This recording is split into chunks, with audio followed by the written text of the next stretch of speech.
All right, welcome everyone to the final event of our evening. This is the OutWrite Journal Celebration reading. First, we would like to thank Gilead and the Mayor's Office on LGBTQ Affairs for their continued support of OutWrite and all our Center Arts programs. Their support allows us to continue to share our stories regardless of the artistic medium. So please join us as we thank them for their support and play a brief sponsor video. The average baseball stadium holds about 50,000 people, enough to fill a dance floor the size of a New York City block. It was also the number of people in the US who became HIV positive every year since 2003. Then, something happened. One by one, we said, enough is enough. Instead of waiting for a cure, we took action. We got tested and retested. We talked to each other, and we talked to healthcare providers about HIV prevention options. People living with HIV started treatment right away and stuck to it, which can prevent the spread of HIV through sex.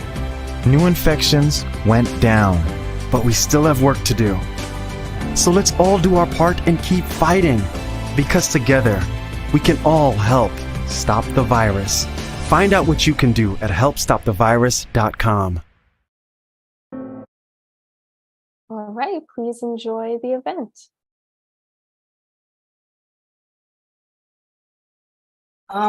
Great.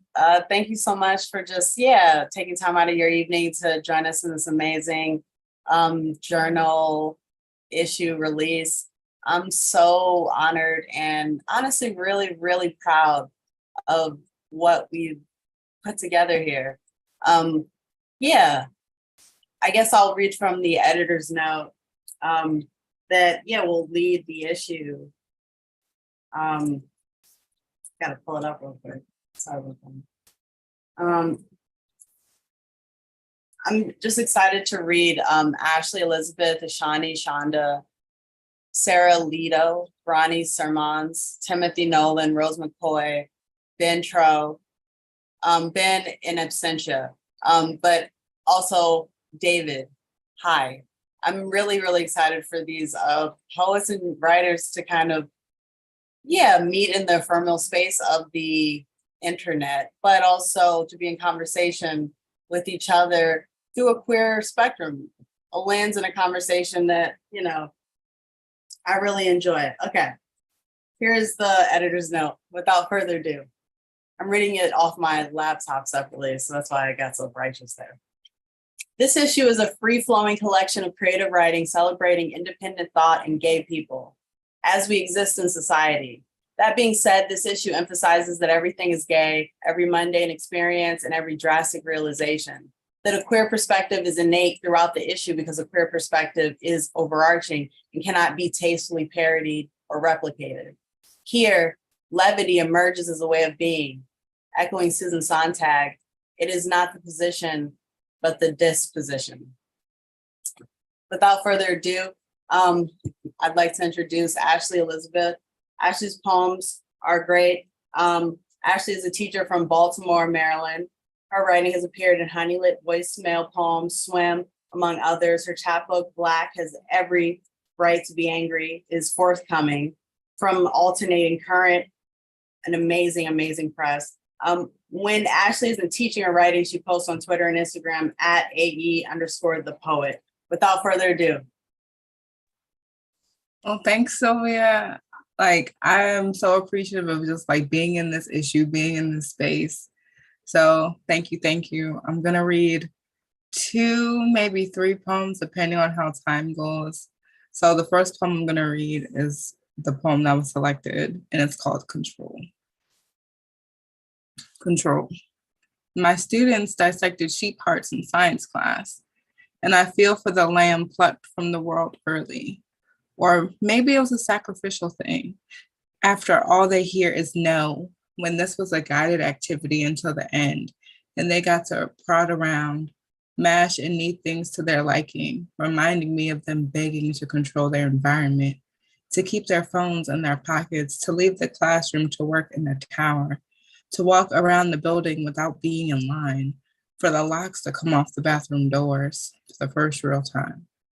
They have already lost so much. 2 friends and a handful of teachers later, we are all tongue-tied and tired. So I teach at a school here in Baltimore, a Montessori charter school. And like my school has been through a whole bunch of stuff recently in the past few years. So not this past school year, but the school year before that, we lost a student during a field trip. So I've been like trying to figure out how I can incorporate him into both my teaching practices and my writing practices, because he was such a wonderful child. So this next poem is kind of for him. This poem is called Even the Shoes Feel Different. Even the shoes feel different as I square my feet in, lace them up, and walk across the unmown lawn to my car. The last time I wore them, a child died, and the shoes kept the memory I need to forget. The stomach in my sneaker, body doubled in prayer and preparation. Him, ashen-faced and catatonic on the makeshift camp nurse floor. Then him, gasping. I keep the girls calm, lie, and say, I don't know why we're sequestered here, then quiz them on their vocabulary, play a game, and instruct them to pack up. I know something they don't, and they know it. The way I keep checking my phone, use the dusty walkie as a lifeline, check 11 times that it works.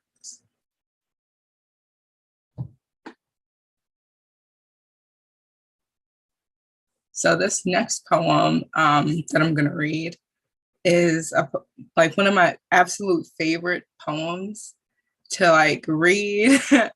One of my favorites from a couple of years ago when it was first published in Lucky Jefferson, and it's going to be in my other forthcoming collection. My debut full length comes out next year, so I'm really stoked about that. And so I'm going to read this poem from that manuscript. It's a very Baltimore poem, so I hope y'all enjoy it. Chicken box with salt, pepper, hot sauce, a word, followed by please, and ketchup on the fries.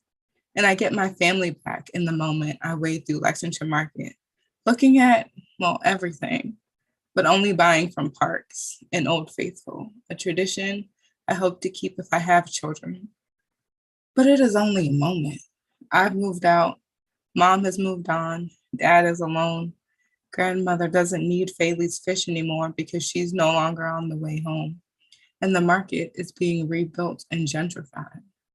But I get to bite into crisp skin, tear things apart with bare hands, and moan. Indulge in the salty, sticky sweet. Devour something in me. Thank you. Thank you so much, Ashley, for sharing. Those are really tender and really compelling. Yeah, Ishani, you're up. And without further ado, I'll be introducing Ishani Shanda, a Texas native, the author of 2 books of poetry titled Oh, These Walls They Crumble and The Overflow.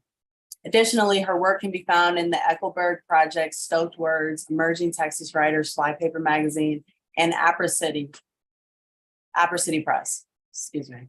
She lives with her little family in Brooklyn, DC. Without further ado, Shani. Thank you so much, Sylvia, and thank you, OutWrite, for the opportunity to read here tonight with these incredible poets. It's just an honor to share my work and be on the same stage as you all. The poem that I will be reading tonight is my submission to the journal as well. It is titled Hum. I am bringing my girlfriend home to meet my parents in 3 weeks, and it might be a shit show. I have never taken someone home. I do not know if they will speak or not speak. My mother will cook, but will there be love in the mutton curry this time, or just shame? My dad will sit and watch the television, and he will not make conversation, except to maybe pat me on the back But will he do that with Tate there? I do not know. My little brother will be in the home office. He has his own laptop now, so he will not come out except for food and shower and sleep. The house might be hollow, even though it is filled to the brim with things. Might be cold in the dead of Texas summer heat. I tell Tate we have a pool and a hammock and a movie theater room, and she smiles. She's hesitant, but she smiles. She says, I want to go swimming. How will we be? Two girls in the water, surrounded by flowers. Will we touch or not touch? Will we sing or not sing? I cannot help but imagine, though, my dad grilling fish and kebabs and summer corn while the music is playing in the background. My mom, animated by the pool, sipping a glass of burgundy red wine. Tate and I, cracking jokes, splashing my brother straight in the pool. My dad smiling, a whole knitted family, blooming slowly in the golden hour light. Thank you.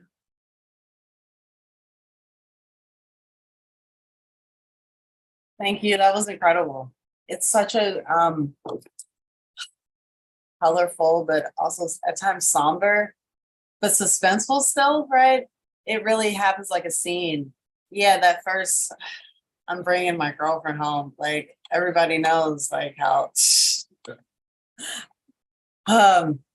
Well, thank you for sharing, and I'm so excited to introduce Sarah Lito.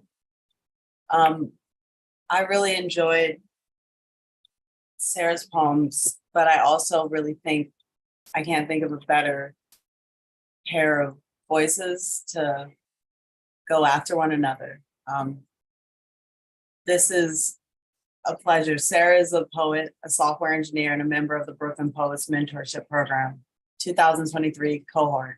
Sarah's work has most recently appeared in Wax 9 Journal and Struggle Magazine. Without further ado, Sarah Lito. Hello. Thank you, Sylvia. Thank you, Emily. I'm really grateful to be here, be able to read, to have some work in this journal, and to be in this virtual space with everyone else here. So yeah, I'm going to read the poem that was selected for this journal and then one more after that. So I will just jump in. Swallow.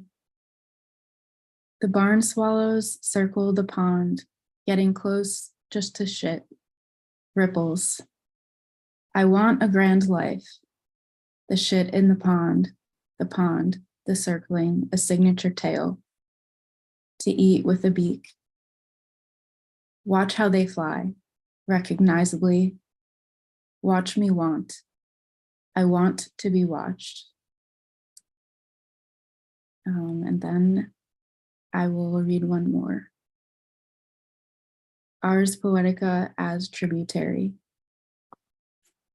Because I was taught to refer to myself with words, I learned that the body predicates name, which presumes desire, which is one way to say that one thing leads into another. Because you are here with me, I'll tell you, what I desire most often is to be myself while alive. By the river with you, as I read the news on my phone, which says in many words, predication is truth and I should feel untrue, and how womanhood has no steady current in my body, a mallard, all brown, no iridescent green or vibrant yellow, soars and lands on the surface of the water, right before I spill coffee on my bare ankle after taking too eager a sip. I don't try to convince this bird I exist. I don't have a napkin. The coffee is bitter, but I am generally very happy lately. Thank you. The coffee is bitter, but I am generally very happy lately. Great, perfect. I'd use that to sum up the past couple of years. I don't know. Thank you so much. Sarah, I guess now, without further ado, we're going to take it to Ronnie Sermans. Ronnie is joining us from Atlanta, I believe, Georgia. Ronnie Sermans is a Atlanta digital editor whose poems have appeared in Gargoyle, Tar River Poetry, Plain Songs, Deep South Magazine, and elsewhere. Please welcome Ronnie. Thank you. First, I want to say thank you to OutWrite and Emily for, of course, having me as part of this year's festival. And it's a pleasure to be with all of you in this session. And of course, a special thanks to Sylvia for including me in the journal. Thank you very much. I'm going to read 3 poems. They're short poems. The first 2 are sonnets. And the third one is almost a sonnet. It's missing the couplet at the end. So it's even a little bit shorter. So it's an almost sonnet. And with them being sonnets, of course, they're in a way all about love, but also to reflect this year's theme of the journal, there's some levity. So I hope you enjoy. All right. The first one is titled Love Letters. It isn't that they never write back. They do and say, don't write me back. Please, they say tenderly. W, and I've got my little sheet here, is 2 V's contorted, closer than back to back. W's and we too distant, yet as close as a paradox. There is no I in love, but there is an E like in team, although it's usually not a group effort. Oh, how some letters can be so duplicitous. The next one, this sonnet is called Apples of Sodom. And there really is a fruit known as Sodom's apples, but as you'll see, I discourage you from trying to eat those. My dapper diva friend really wishes to find some Sodom's apples to bake in a pie tasting so divine, all the angels want to slap their big old daddy. Shall I point out these apples of Sodom aren't like mischievous Granny Smiths? Shall I advise they aren't commonplace, missing that sweet flesh that wets us? Rather, the blooms are as compact as our secret desires that start small, before then engulfing entire towns with the kindling of our marrow. The fruit, seeming as hollow as smoke, hides silk inside, tastefully poisoned. And for the last one, this one is titled Secret Identity. And at the top of the poem, it points out it's inspired by a painting of Patroclus by Jacques-Louis David from 1780. And I'm going to try to show it here so you all can see. Okay, so this is the painting. And now, and how are we to be certain? The turned face and back facing us belong to the warrior who was so brave at Achilles' side. Doesn't he resemble Kal-El, the fabled last son of Krypton, resting upon that red fabric, destined to become his cape? Harmony forms on the bare back, deltoid and trapezius, sounding like a heroic duo who can foil schemes I devise to pillage the hearts of men. Thank you.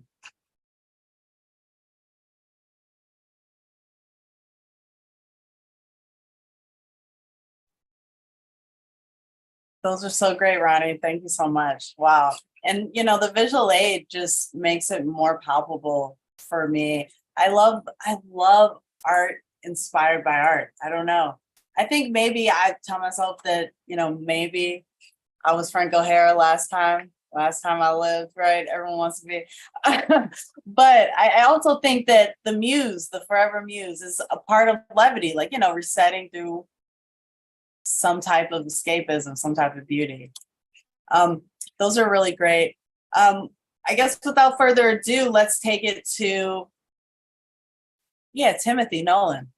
So Timothy is a writer and a visual artist living in Palm Springs, California. He has exhibited extensively for 3 decades, and his poems appear in 14 Hills, Puerto del Sol, Unbroken, the Museum of Americana, Rough Cat Press, Rise Up Review, the Fifth Wheel Press, Anthology, Flux, and Troublemaker, Firestarter.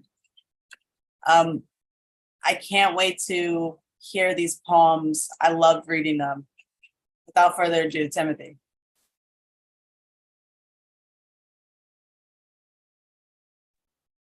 Thanks, Sylvia. And thanks to OutWrite for having me. I'm really excited to be part of this group of great writers. So my poem is also inspired by a work of art, which happens to be hanging in the Hirshhorn Museum there in DC. It was painted by Martin Hartley, who, yeah, he's definitely been my muse for many years, both as a painter, and he was also a poet. So as I started writing poetry, he's sort of become even more of a muse. There's to those of you who can see the chat, I just posted a link to the image, and unfortunately, unlike Ronnie, I didn't print out an image of this painting, so you'll have to go look it up or go to the Hirshhorn. Has a very long title. It's called Morrison Hartley's Canuck Yankee Lumberjack at Old Orchard Beach, Maine, 1941. Oil on fiberboard, addresses the befuddled tourists dragged to the museum by his artsy wife on their third day in the nation's capital. I know, I have a really small head, but let's face it, that's not what you're looking at. You're looking at the shadows in my little pink swimsuit and thinking to yourself, I guess that's what they mean by dressing to the left. I didn't notice at the time. Heck, I didn't even notice the old guy sketching me on the beach. But there it is for all to see, front and center on his canvas.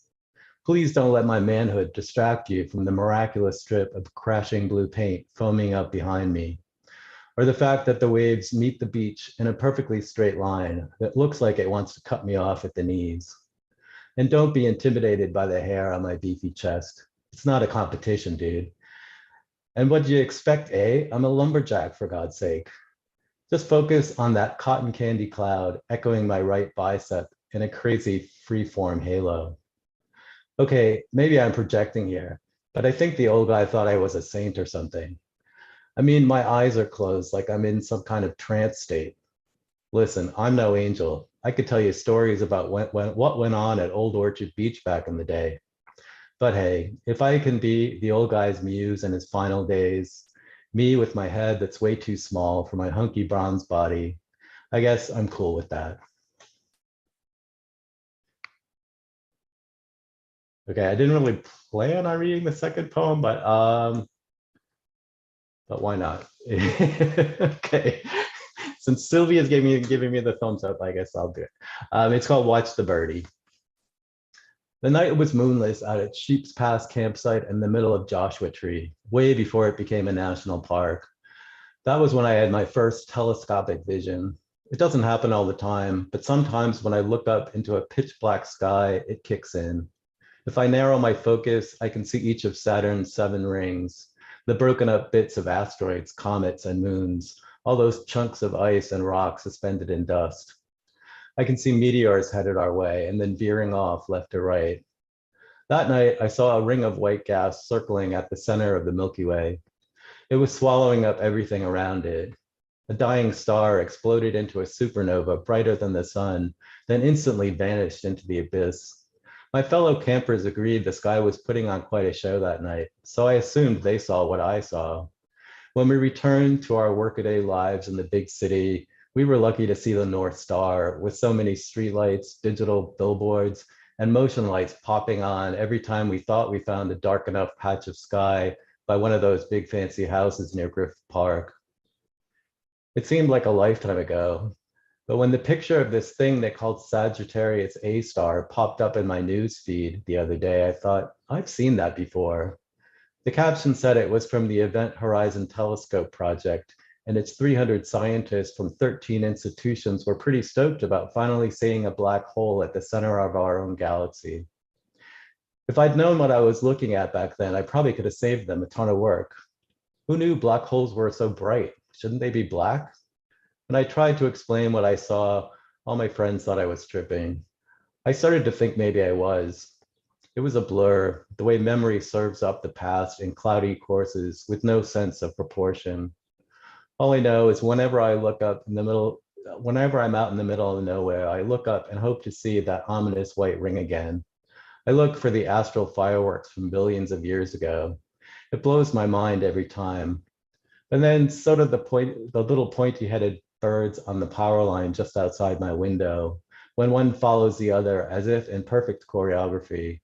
First, one wing extends and then retracts, then the other, a quick preen and a good full body shudder. And so it repeats with each bird on down the line, like they're in some Busby Berkeley production. Thank you. So great. I misspelled it in the group chat, but imperfect choreography. Imperfect choreography. That's a collection. Imperfect choreography. That's amazing. I love it. Thank you. Gosh, that was so great. But also the painting, my God, the painting is so good. Yeah, please make sure Canuck Yankee Lumberjack. That's like such a wild name. But also maybe hopefully one day I'll make it to Maine, but I just wanted to say that I'll be traveling to Cape Cod for the first time this upcoming week. And yeah, I'm just excited to be in the general area because I know Provincetown has such a long history. But yeah, let's give Tim another round of applause. And yeah, usher in Rose. So Rose is a writer, musician, and activist from West Virginia. She dreams of making the world a better place and other difficult but worthy things. You can find her on Twitter at 24-hour McCoy. I really can't wait to hear these poems, and I'm excited to, I guess, listen to the voice of someone from, yeah, West Virginia. I've only been there once, but I had a really great time, right? White water rafting on the New River. Rose, thank you so much for sharing your work. Thank you. I just want to say that this has been an incredible opportunity. I've attended almost every panel they've done so far. I've never done anything like this before, but I will definitely be doing it in the future because this is just an awesome experience. So thank you guys.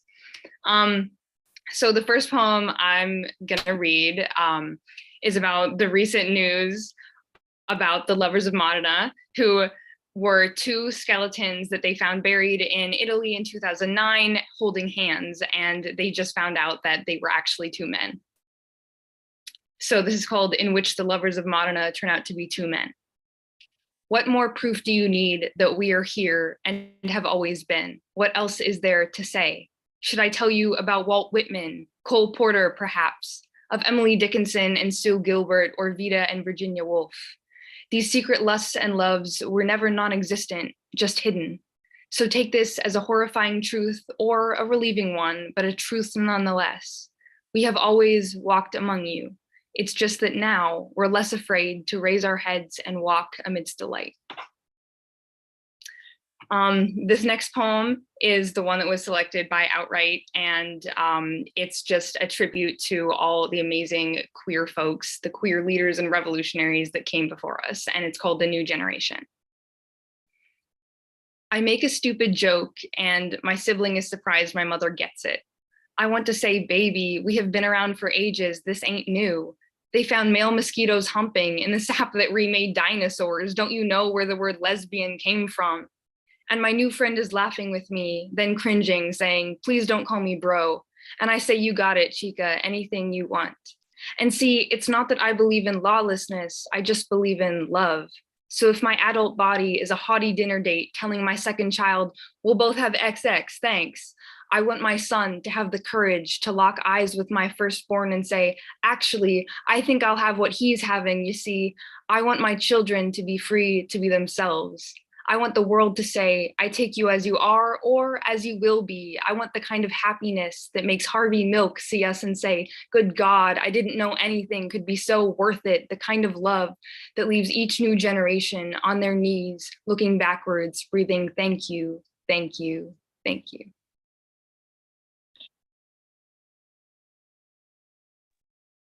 Fantastic. What an homage. Thank you so much, Rose. I'm so happy that, yeah, we've all been able to hear each other's almost honoring of a craft and, yeah, I guess a canon that, you know, at times has been overlooked, but it's so nice to know that we don't have to wait for anyone to celebrate us, that we know how to celebrate ourselves. And that's what makes OutWrite really special. Without further ado, I'm going to be introducing Ben Tro. Ben is the first person I ever met from Cincinnati, Ohio. And I'm a huge, huge Ohio fan now, having gone to Cleveland once. But I'll get to Cincinnati, I promise, Ben. But yeah, Ben, let me find your actual thing I like lost. Okay. Ben Tro holds an MFA from American University in Washington, D.C. He currently lives and teaches writing in his native Ohio and has placed poetry and short fiction in the Citron Review and Shortvine. I can't wait to hear these poems. Thank you so much, Ben. Can you hear me? Okay, yep. Okay, cool. I wasn't sure my mic was going to work today. Sylvia and Emily, thank you so much for putting it together. You guys have been great friends. Okay, so I'm going to read 2 poems, and those are the 2 that you selected, Sylvia. So here we go. First one's called Temporarily Embarrassed Millionaires. We were not raised on plums, yet my father found time to read to my brother from the books of Pooh while my mother smoked cigarettes in the doorway. I nodded to sleep in the top bunk beneath a thin ceiling I could touch and neon glow-in-the-dark stars. What is their reason for fighting? Soft murmurs and smoke tendrils wafted in still air. Our bedroom had a rug, a cartoon map of the city, and while my brother played Max Blaster on the homemade family computer, I wondered alone why the rug people, who already had a school and police cars, had no McDonald's.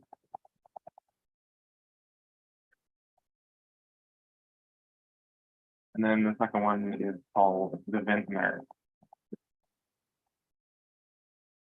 A body linguist once told me I am repressed in every stance, and I feel it in my gut that I need another glass of Shiraz to swirl between the silences. Yes, I'm wary. I'm tight-lipped, cautious, refrained. I am Scheherazade, telling 1,001 stories at dimly lit hours, tailored like impervious veil, prolonging the day I reveal the truth I've pressed with bare feet, cast in oak like a promise, and keep locked in a cellar to mellow with age. Thank you. Thank you so much. Gosh, those are really great. I love the one about the millionaires.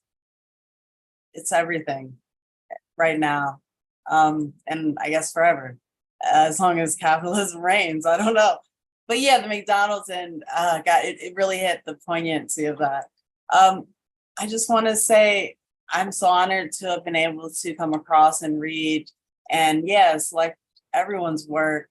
But I think, yeah, the levity of like this moment is really important. A really great mentor and a fellow poet who teaches at Goucher, Ailish Hopper, was telling me that like she was reading something and just needing to return to surrealism to get through it. And I think levity and surrealism are kind of like this in terms of just like, yeah, how do we compartmentalize without creating too many blind spots? I'm so appreciative of everyone for taking the time and sharing their work. Perhaps one day we can all do this in an amazing bar.